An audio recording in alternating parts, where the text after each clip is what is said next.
Hello everyone, this is Utkarsh Shukla from Utkarsh education. GS tricks की आज के lecture में हम पढ़ेंगे कि भारतीय संविधान में जो 12 अनुसूचियाँ दी हैं उन अनुसूचियों में क्या क्या आता है और उन अनुसूचियों में जो जो उल्लेख किया गया है उसको आप ट्रिक के माध्यम से कैसे याद कर सकते हैं। जैसे देखिए कि पहली 6-7 ट्रिकों के लिए मैंने एक ट्रिक बना दी है स्टोरी वाली, उसके बाद वालियों के लिए अलग से ट्रिक बनाई है। इस तरह से आप पहले 12 अनुसूचियाँ पढ़ेंगे, उसके बाद उनकी जो ट्रिक है आप उसको पढ़ेंगे। अगर आपको मेरी ट्रिक्स पसंद आती है then please like my video and subscribe my YouTube channel. आपको अगर इस ट्रिक की पीडीएफ और मेरी अन्य ट्रिकों की पीडीएफ चाहिए तो आप मेरे टेलीग्राम ग्रुप को ज्वाइन कर सकते हैं, जिसकी लिंक मैंने डिस्क्रिप्शन में डाली हुई है। और मैंने अन्य विषयों की ट्रिक और पूरे लेक्चर जो डाले हैं उनको आप मेरे यूट्यूब चैनल पर देख सकते हैं। और उनको अगर आप मिस नहीं करना चाहते हैं तो प्लीज़ मेरा यूट्यूब चैनल को सब्सक्राइब करिए, उससे मुझे सपोर्ट मिलता है और आपका कुछ भी पैसा नहीं जाता है। आइए अब पढ़ना शुरू करते हैं कि भारतीय संविधान में कौन कौन सी अनुसूचियाँ हैं।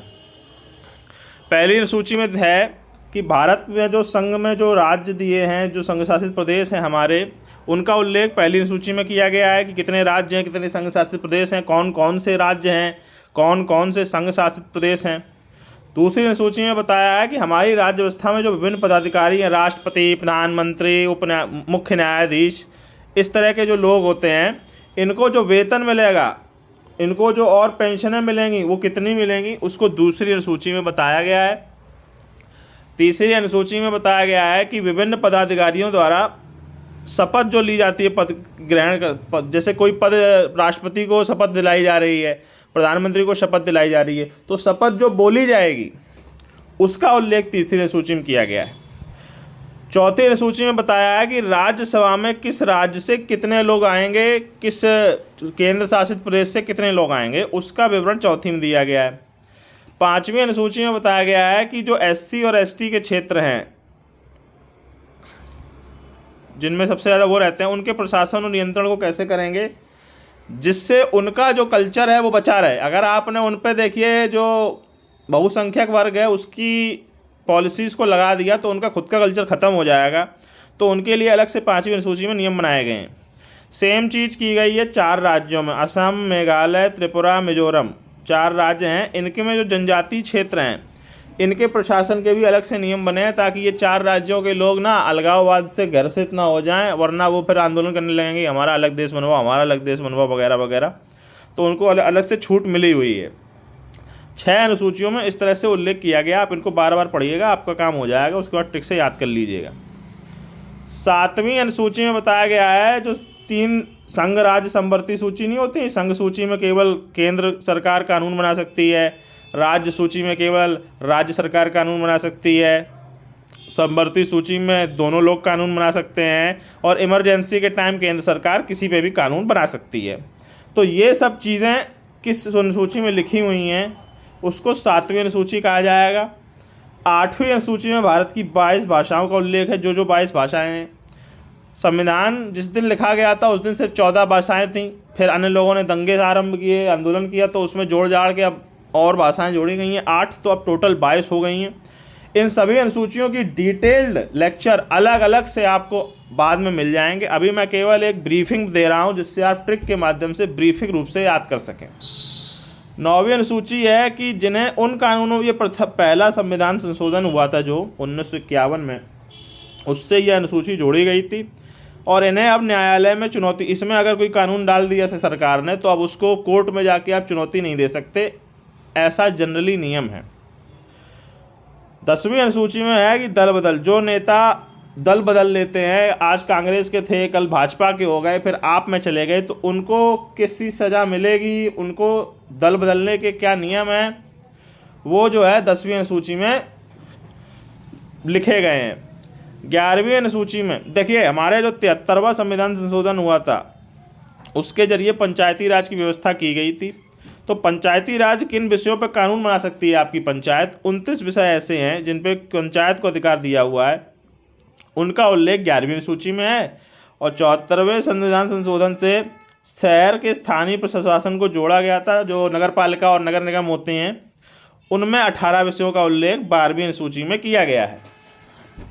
इस तरह से 12 अनुसूचियों में ये आपको हल्की हल्की जानकारी मिलेगी। जो आपको एकदम से याद नहीं हुई होगी, जैसे मैंने अभी बोली है, आपको उसे बार बार पढ़ना पड़ेगा, आप बार बार पढ़िए। अब ट्रिक के माध्यम से याद करते हैं कि किस अनुसूची में क्या है। जैसे प्रथम अनुसूची, द्वितीय, तृतीय, चतुर्थ, 5 और 6 और उसके साथ 9, तो 1 से 6 प्लस 9 की अनुसूची की ट्रिक ये है आपके लिए। 4 राज्यों के प्रतिनिधि असम, मेघालय, त्रिपुरा, मिजोरम शाम को 6 बजे अपने क्षेत्र के एक राजा से मिले। राजा से उनका डिस्कशन हुआ और उसकी 3 मांगों पे उन्होंने शपथ ली। पहला, राजा के वेतन और पेंशन को दुगना करो। SC ST के लिए 5 सीटों का आरक्षण करो और राजा पे कोई केस नहीं चल सकता। राजा के लिए नो कोर्ट सिस्टम, कोई कोर्ट सिस्टम नहीं होगा राजा पे। तो इस ट्रिक के माध्यम से आप ये जो 7 अनुसूचियां हैं उनको याद करेंगे। कैसे?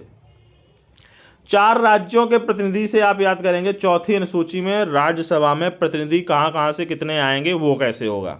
4 राज्यों के प्रतिनिधि। तो चौथी अनुसूची क्या है? राज्यों और प्रदेशों का राज्यसभा में प्रतिनिधित्व।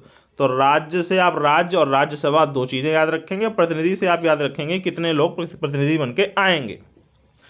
असम, मेघालय, त्रिपुरा, मिजोरम 6 बजे। छठी अनुसूची में इन 4 के बारे में बताया गया है ना कि यहाँ प्रशासन कैसे चलेगा। तो इन असम, मेघालय, त्रिपुरा, मिजोरम से 6 बजे से आप छठी अनुसूची याद रखेंगे। क्षेत्र के एक राजा,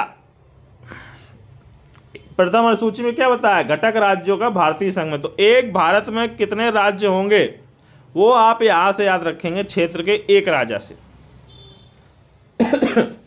राजा की 3 मांगों पर शपथ ली गई है, तो तीसरी अनुसूची में जो शपथ का उल्लेख है वो आप यहां से याद रखेंगे। वेतन और पेंशन को दोगुना किया जाएगा, तो दूसरी अनुसूची दोगुना से 2 याद रखेंगे और उसमें वेतन और पेंशन का उल्लेख है, आप यहां से ये याद रखेंगे। भारतीय राज्य व्यवस्था के विभिन्न पदाधिकारियों प्राप्त होने वाले वेतन, भत्ते और पेंशन का उल्लेख। SC ST के लिए 5 सीटों का आरक्षण चाहिए है, तो 5वीं अनुसूची में SC ST की बात बताई गई है। विभिन्न अनुसूची क्षेत्रों, अनुसूचित जनजाति के प्रशासन और नियंत्रण का उल्लेख है। जैसे तो SC ST के लिए 5 सीटों का आरक्षण होगा। और नो कोर्ट सिस्टम यानी कि नो यानी 9, नो यानी कि 9, नो कोर्ट 9वीं में क्या है? जिस पे कोर्ट नहीं जा सकते तुम, तो नो कोर्ट 9वीं में नो कोर्ट। इस तरह से आप 7 अनुसूचियों को मात्र इस छोटी सी ट्रिक से अच्छे से याद कर सकते हैं। 4 राज्यों के प्रतिनिधि असम, मेघालय, त्रिपुरा, मिजोरम शाम को 6 बजे अपने क्षेत्र के। इसको एक बार अपने ट्रिक रजिस्टर में लिख लीजिए, जिसमें मैं अपनी ट्रिकों को लिखवाता हूँ आपसे। पेपर के पहले अच्छे से रिवाइज कर लीजिएगा और पेपर के और मॉक पेपर जब लगाएं अपने एग्जाम के लिए, कोई भी एग्जाम हो, तो एक बार इसको पढ़ लीजिएगा, आपका काम हो जाएगा। और लिखते समय बोल बोल के लिखिएगा। आइए बाकी इन सूचियों के लिए ट्रिक पढ़ याद करते हैं। 12 बजे नगर पंचायत में 11 लोग 8,227 एकड़ जमीन के बंटवारे के लिए इकट्ठे हुए। जब उनमें वोटिंग हुई तो उनमें 11 जो लोग इकट्ठे हुए थे ना, ये 11 लोग, इनमें से 10 ने अपना दल ही बदल लिया। इस ट्रिक से आप बाकी ये जो 5 हैं, 7वीं, 8वीं, 11वीं और 12वीं और 10वीं, ये 5 आप कैसे याद रखेंगे? अब यहाँ देखिए, 12 बजे नगर, तो 12वीं अनुसूची में नगर शहर का जो स्थानीय प्रशासन है वो बताया गया है ना, तो 12 से नगर याद रखेंगे कि नगर की जो व्यवस्था होगी वो 12वीं अनुसूची में लिखी हुई है। पंचायत में 11 लोग हैं, तो पंचायत में 11 हैं, तो पंचायती राज की व्यवस्था 11वीं में बताई गई है। पंचायत में 11 लोग हैं।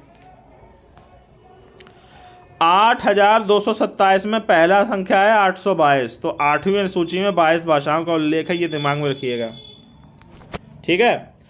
और 7 एकड़ जमीन बंटवारा ऐसे जोड़ेंगे ना, तो बंटवारा क्या होता है?